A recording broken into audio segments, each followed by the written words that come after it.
This is my recipe for aglio, olio and peperoncino pasta. This was my dad's favourite midnight snack.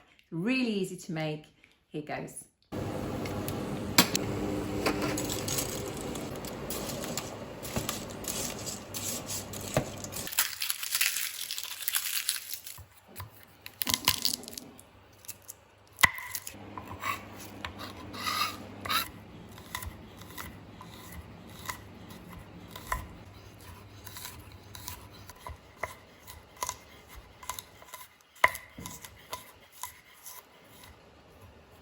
Okay, so the trick to this is to go into a cold pan, and you need a good amount of really good extra virgin olive oil.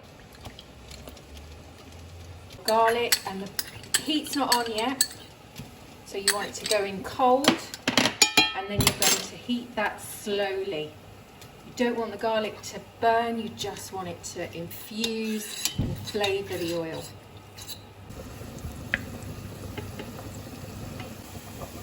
Now we can add our dry chili flakes as much as you like.